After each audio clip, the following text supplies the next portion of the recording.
start, Mr.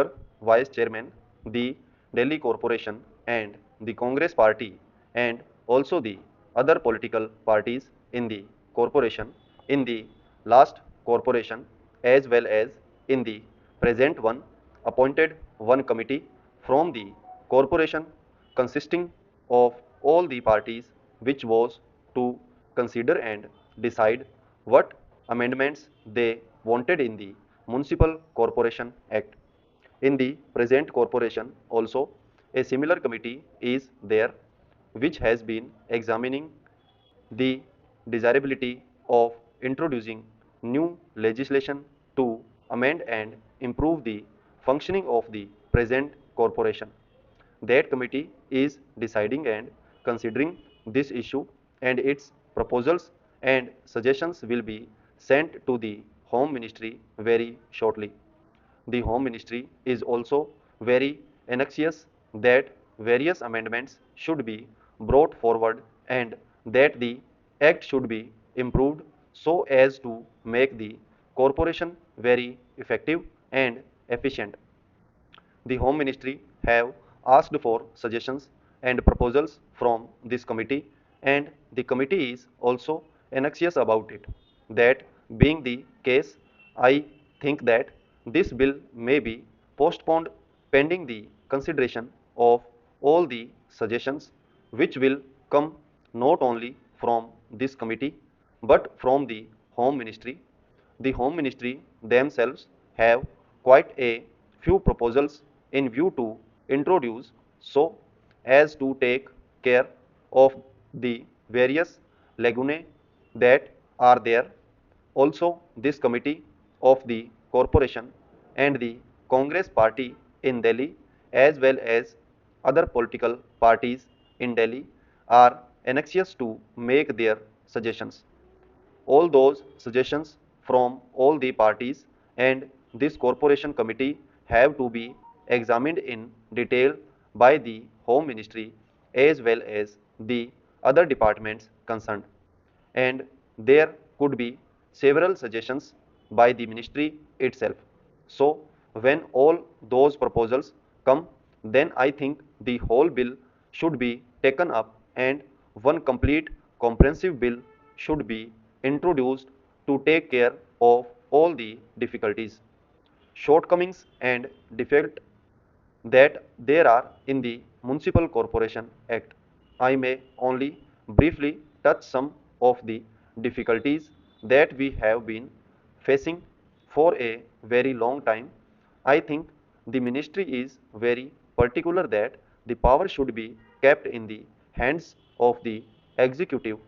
All the chairmen are also absolutely helpless, so much so that this is a common talk among the members in the corporation, among the members in the Congress party who have to run some of the show of the corporation.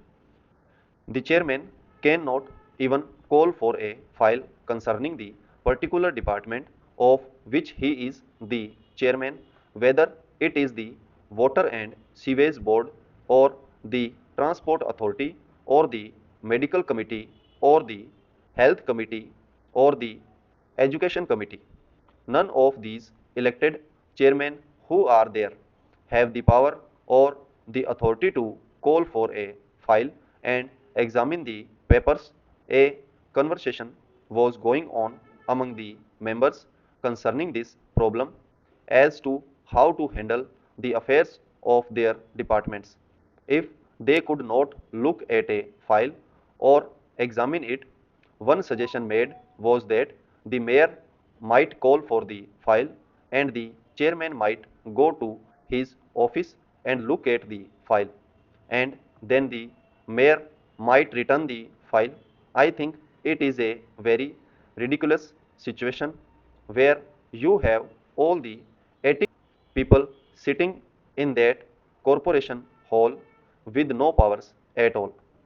When the bill was passed and the corporation was established, I am very sorry to say it was a very nice toy given to the people of Delhi with which they might strike their heads over which they might quarrel and fight and deteriorate the whole business.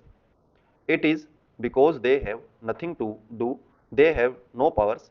Then, as our experience goes to show, the machinery of the government is generally not so cooperative. The government are not at all interested in seeing that the corporation's function should be successful or efficient, or that the corporation should succeed.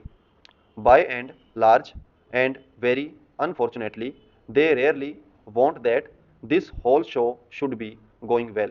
They just as well want to enjoy the failure of the corporation and laugh over them, and even propagate the failures everywhere in public and in private, here and there.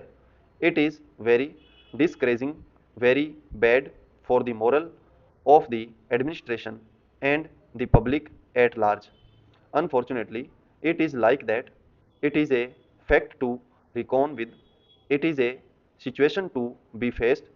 Resolutions have been passed by the corporation for so many years, for 3 years, 4 years, and so on. But I think half of the resolutions have not been implemented. Provision has been made in the budgets for various things, but the money has not been used. The machinery of the corporation is not bothered about it, or is not serious enough or concerned about implementing the resolutions passed by the government. The resolutions passed by the corporation have certainly to be taken very seriously and implemented faithfully.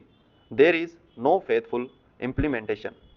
The elected members can do nothing about this matter. Stop.